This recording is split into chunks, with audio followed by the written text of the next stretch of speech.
where I, Casey, a 32-year-old single mother, was desperately trying to survive the holiday rush. I was scanning items with mechanical precision while battling the aching fatigue in my legs from a 10-hour shift until the vibration of my phone in my apron pocket shattered my concentration. I mumbled a frantic apology to the irritated customer in front of me to answer the call, because that specific ringtone was the emergency signal from my sister, who was watching my disabled son. Before I could even utter a greeting, a shrill voice pierced through the speaker and screamed words that made my blood run cold right there in the middle of the store. "Come pick up your dead weight right now.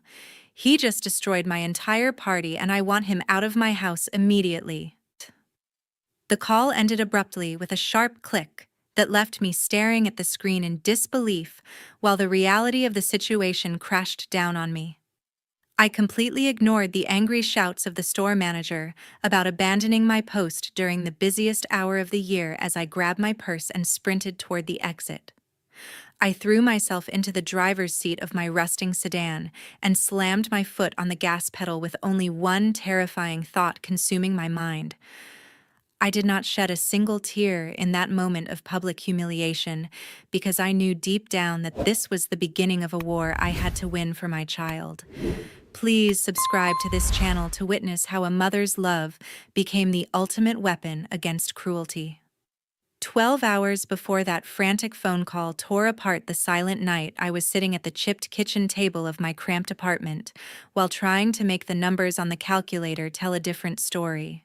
The heating vent rattled overhead, as if mocking my attempt to stretch my meager paycheck to cover both the rent and the specialized physical therapy sessions that insurance refused to fully fund.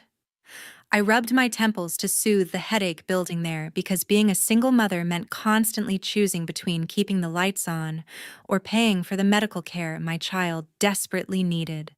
The holiday season usually brought a sense of warmth and joy to most families in Milwaukee, but for us, it only highlighted the crushing weight of financial insecurity that loomed over every decision I made.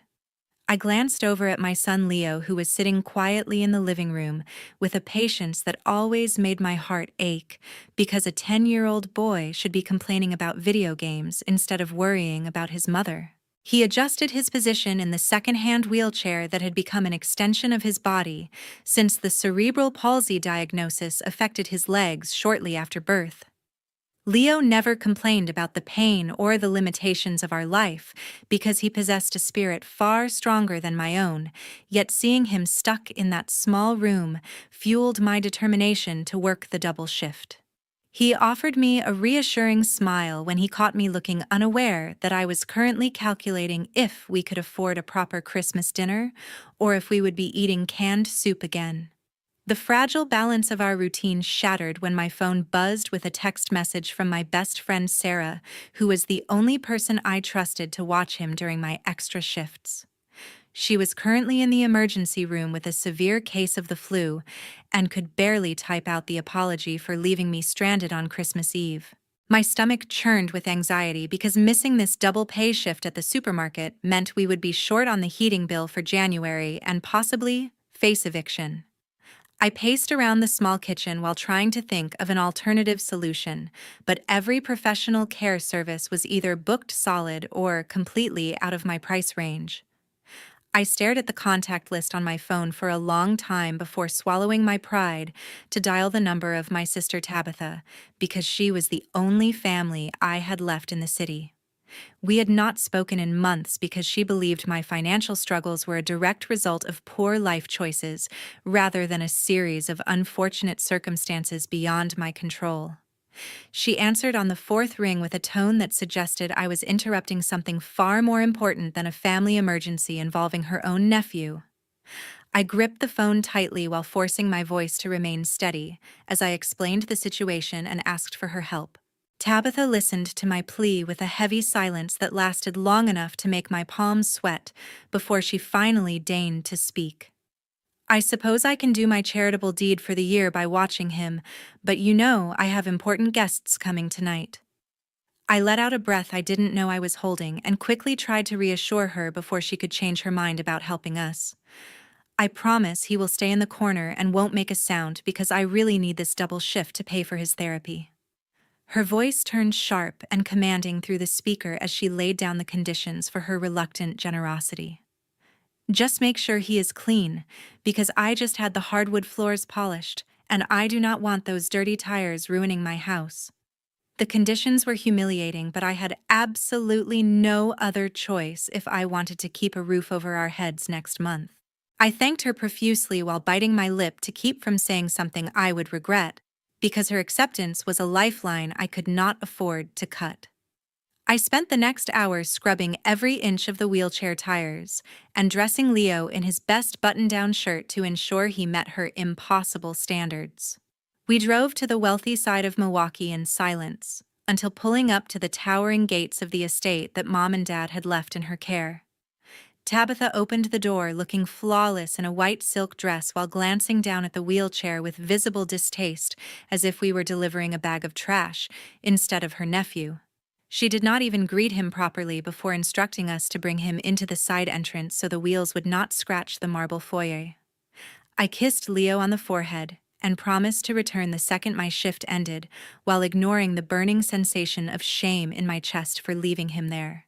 I walked back to my car with heavy steps because leaving him in that cold house felt like walking away from a lamb in a den of wolves. I started the engine and drove toward the supermarket while praying that the night would pass quickly without any incidents.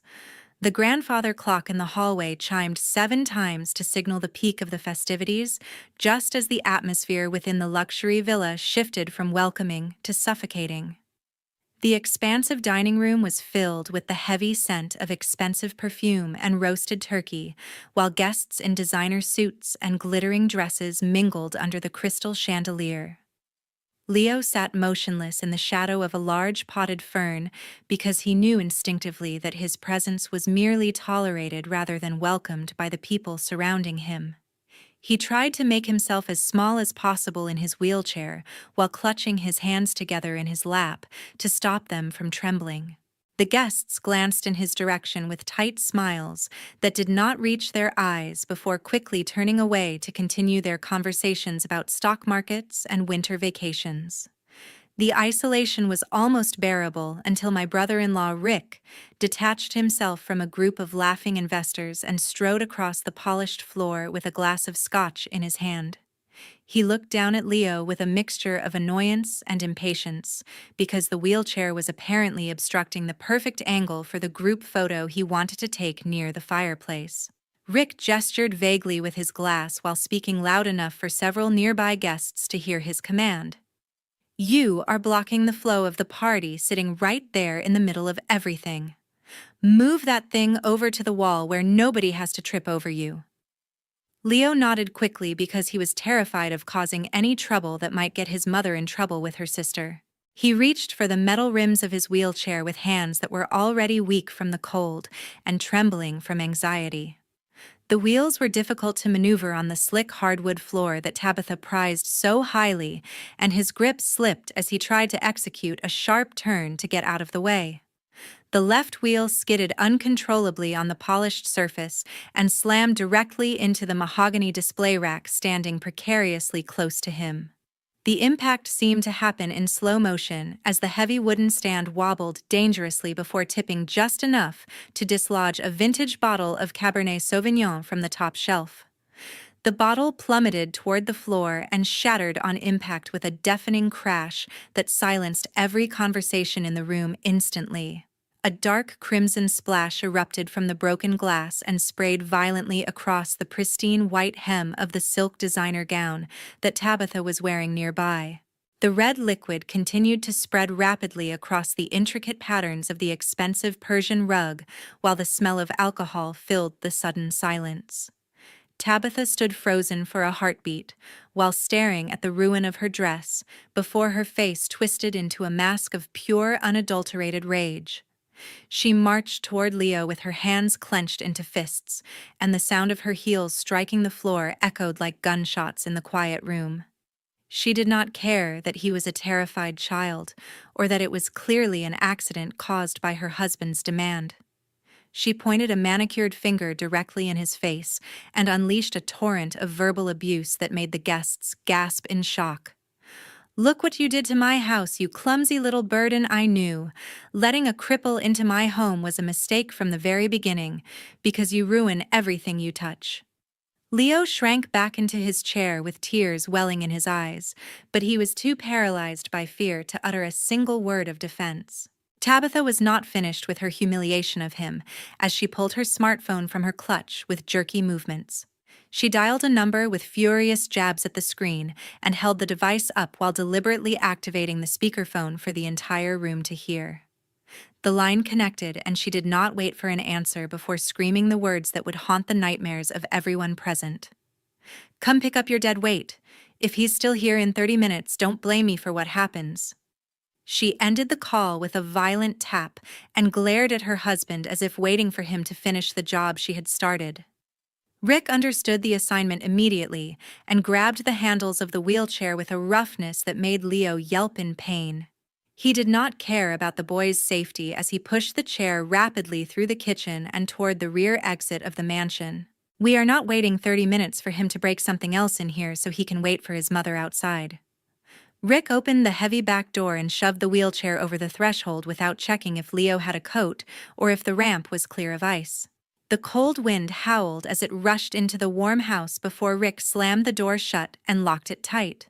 The bolt clicked into place with a finality that signaled Leo was no longer a guest, but an outcast left to face the mercy of the winter night alone. More than 30 minutes after the call, my old car skidded to a halt in front of the villa gates, leaving long tire tracks on the snow that covered the driveway. I didn't even bother to turn off the engine or close the driver's side door before I threw myself out of the vehicle and sprinted toward the side entrance where I knew the service ramp was located. My breath formed white clouds in the freezing air, but the biting cold was nothing compared to the sight that stopped me dead in my tracks at the foot of the stairs. Leo was sitting there with his head bowed low and his small frame shaking violently under a layer of fresh white snow that had accumulated on his thin button-down shirt. The lights from the party inside cast long, distorted shadows over him, like he was a forgotten piece of furniture that had been discarded because it no longer fit the aesthetic of the room. I fell to my knees beside him and brushed the icy flakes from his hair while asking him if he was hurt, but he couldn't even speak through the chattering of his teeth. The sheer devastation I felt in that moment instantly calcified into a cold and hard rage that burned through my veins like liquid fire. I stood up and grabbed the handles of his wheelchair with a grip so tight my knuckles turned white, and I pushed him right back up the ramp toward the door they had locked him out of. I didn't knock or ask for permission, as I used my shoulder to force the heavy door open and barged straight into the kitchen, which led directly to the main living area. The blast of warm air and the sound of festive jazz music hit us immediately and created a sickening contrast to the silent, freezing hell my son had just endured for half an hour. The chatter of the guests died down instantly as I wheeled Leo into the center of the room, with melted snow dripping from his clothes onto the polished floor Tabitha loved so much. My sister and her husband were standing near the fireplace holding fresh glasses of wine without a single care in the world while my son froze on their doorstep. They didn't look ashamed or concerned when they saw us, but instead Rick walked over to a side table and picked up a piece of paper he had apparently prepared while waiting. He walked right up to me and thrust the paper into my chest with a sneer that made me want to scream because he was treating this abuse like a business transaction. I looked at the handwritten figure, which was more than I made in 3 months of scanning groceries, and then I looked up at his smug face. Rick chuckled low in his throat as he took a sip of his drink and looked me up and down with blatant condescension. He leaned in closer so that only I and the nearest guests could hear his venomous words about my financial status. "I know a cashier's salary won't cover this in a lifetime, so you better start a payment plan or get out." I wanted to slap the arrogance right off his face, but before I could react, Tabitha stepped forward to stand beside her husband and crossed her arms over her chest while looking at Leo with the same disgust one would show a rat. She raised her voice to address the room and assert her dominance over the situation, while making sure everyone knew exactly where I stood in the hierarchy of this family.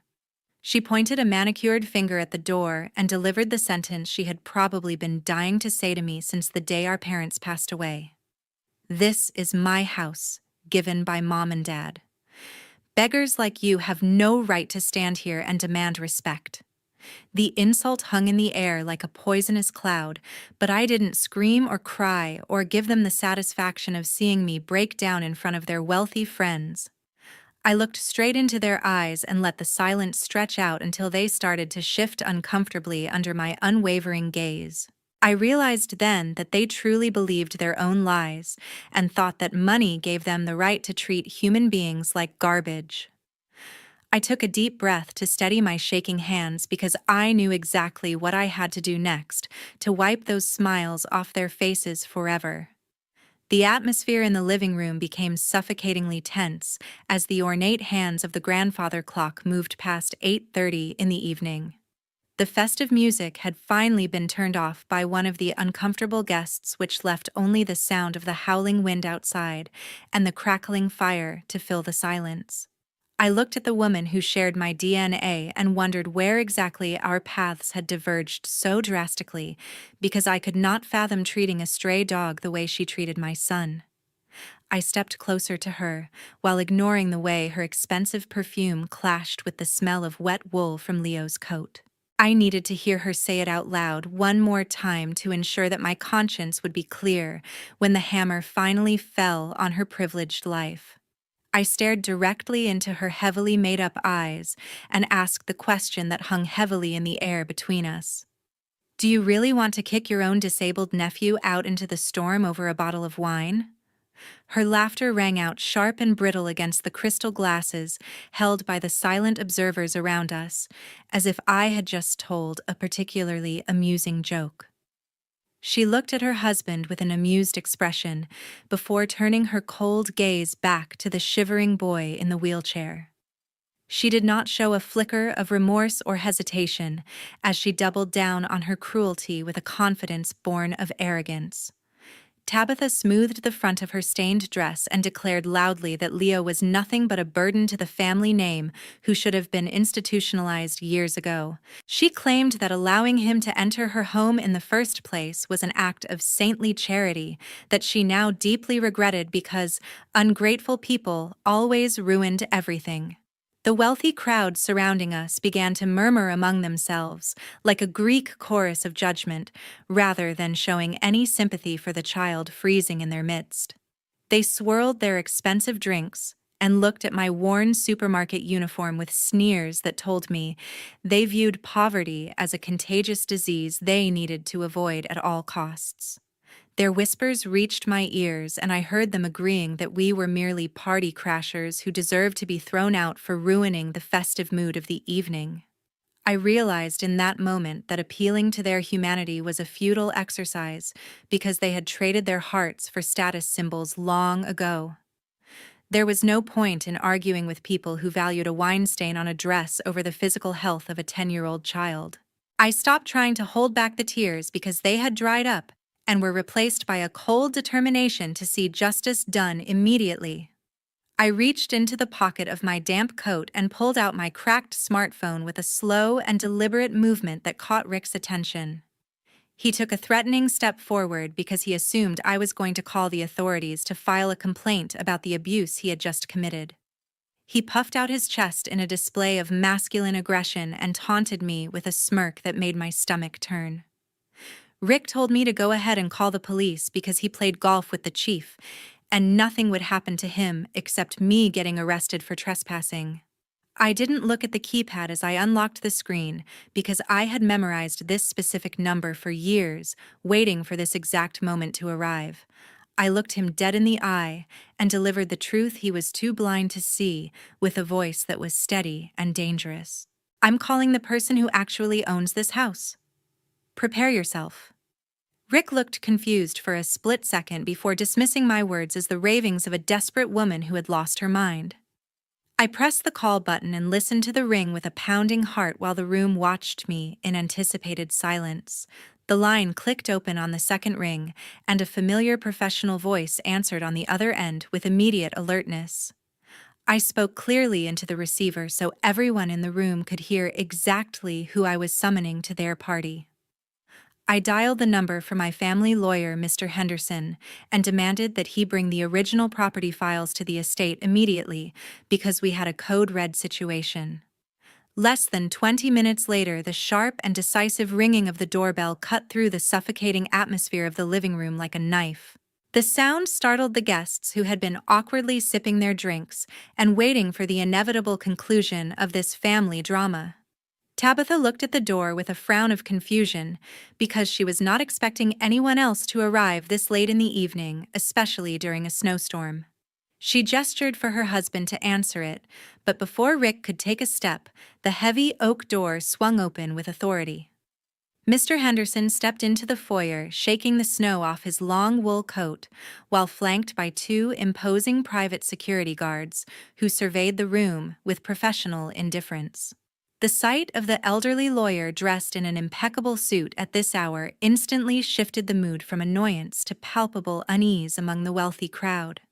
Tabitha recovered from her initial shock quickly and plastered a fake smile on her face as she hurried toward the man she recognized as our parents' old legal counsel. She assumed he was there on some forgotten business, or perhaps called by mistake, and she tried to use his presence to her advantage immediately.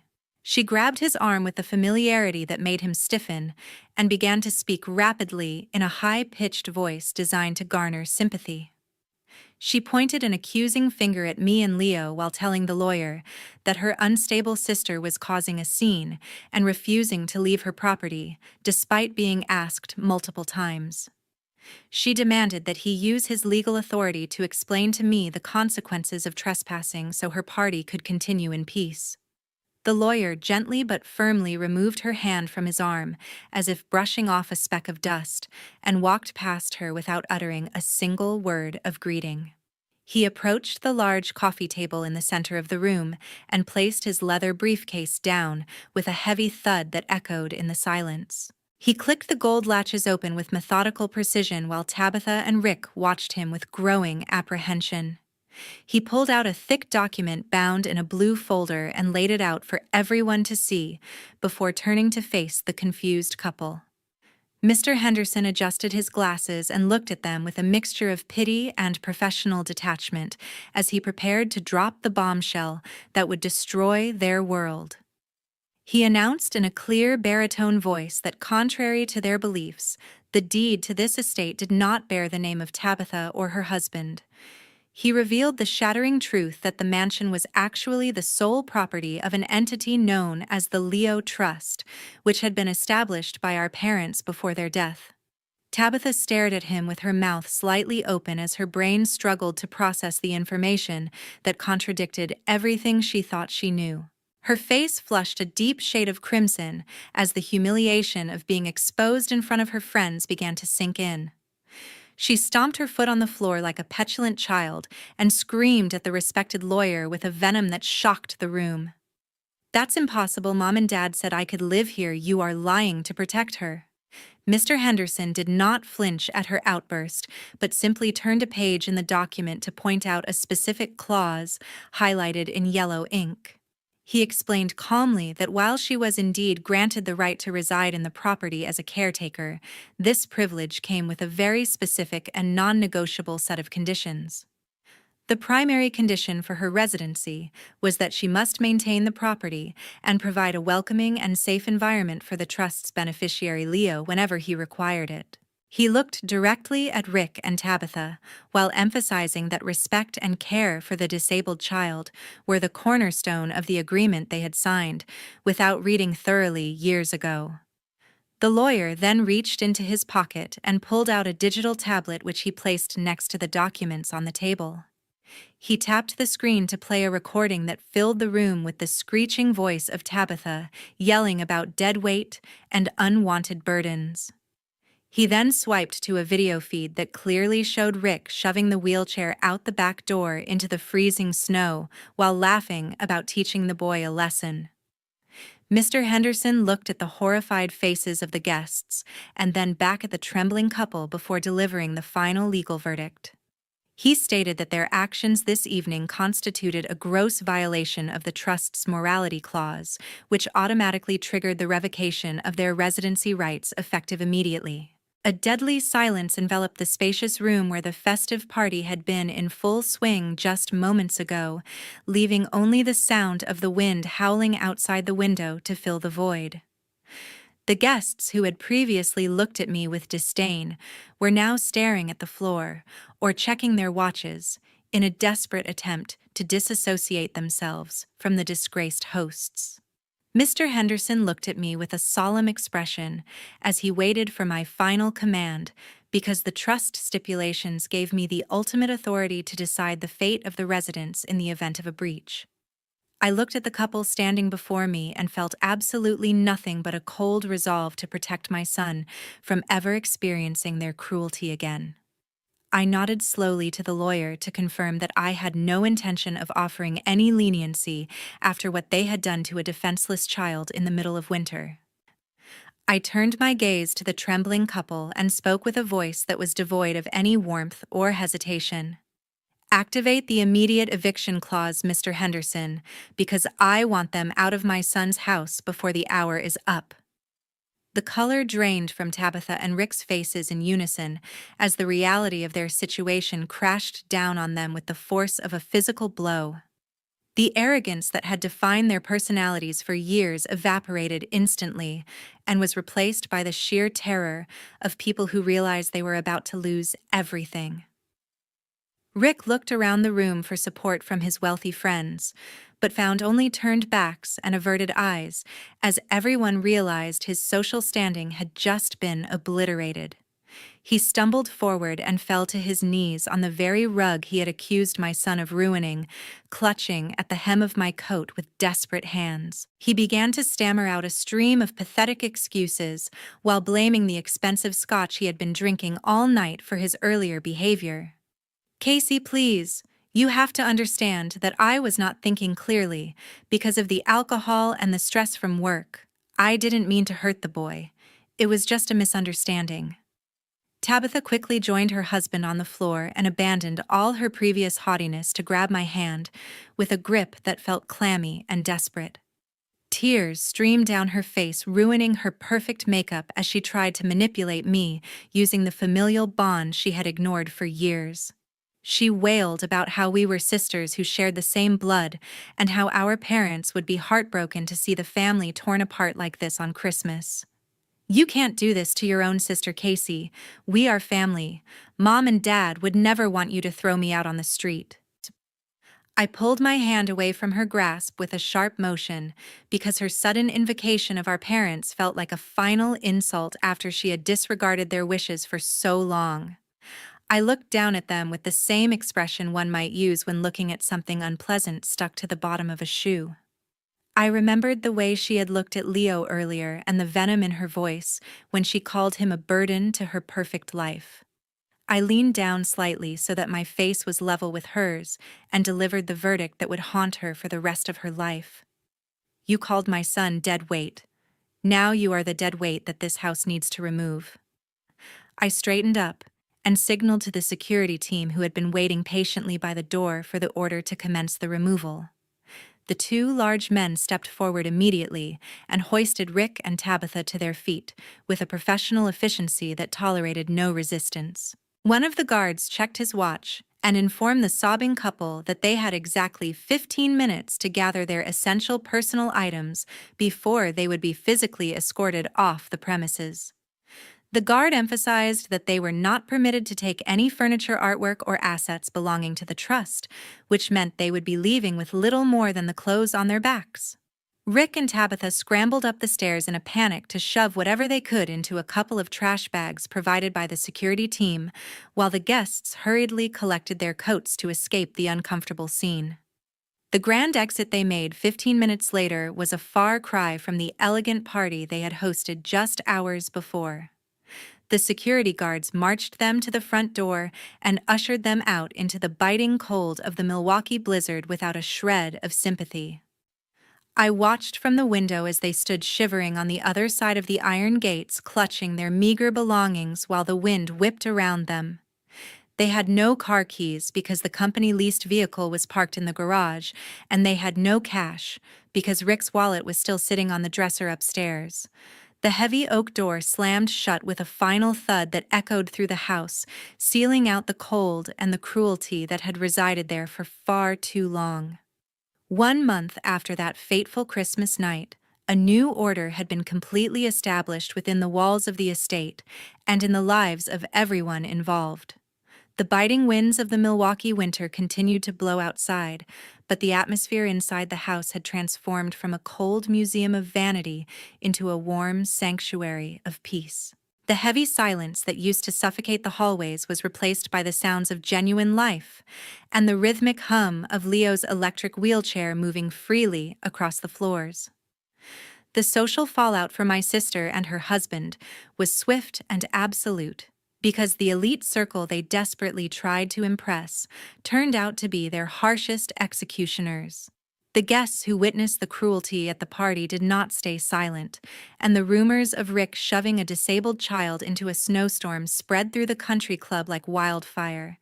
His company viewed the scandal as a liability to their public image and terminated his employment for violating their moral conduct clause less than a week after the incident.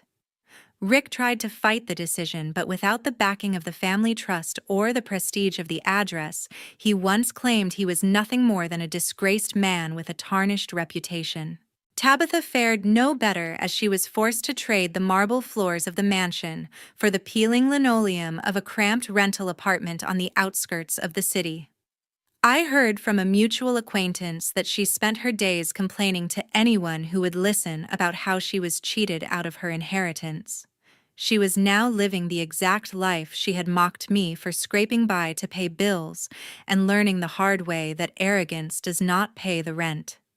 The irony of her situation was a bitter pill she had to swallow every single morning when she woke up in a room smaller than her former walk-in closet. My own life underwent a transformation that felt like waking up from a long and exhausting nightmare. I walked into the supermarket for the last time to hand my resignation letter to the manager who had screamed at me for taking an emergency call. The relief of knowing I would never again have to choose between feeding my son and paying for his medical care was a weight lifted off my shoulders that made me feel 10 years younger.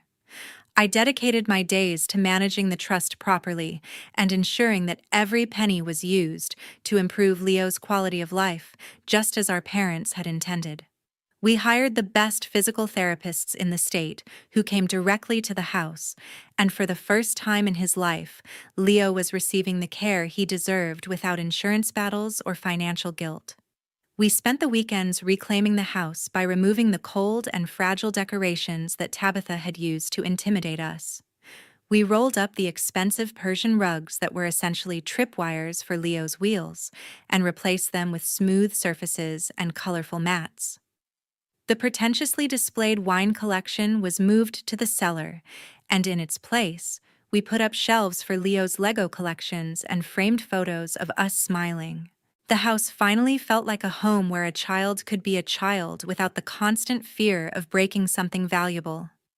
Watching Leo laugh loudly in the living room where he had once been humiliated was the greatest victory I could have ever asked for.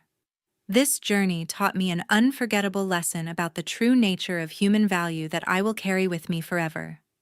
Never judge the worth of a person by their physical appearance or the limitations of their body, because true character is defined by how you treat those who can do nothing for you. Tabitha had beauty, wealth, and status, yet her soul was ugly and hollow, while my son, with his twisted legs and second-hand clothes, possessed a heart full of forgiveness and resilience. I also learned that power and money are fleeting privileges that can vanish in the blink of an eye if they are used to harm others. Rick and Tabitha believed their position was eternal, but they forgot that their castle was built on a foundation of generosity that they abused until it crumbled beneath them.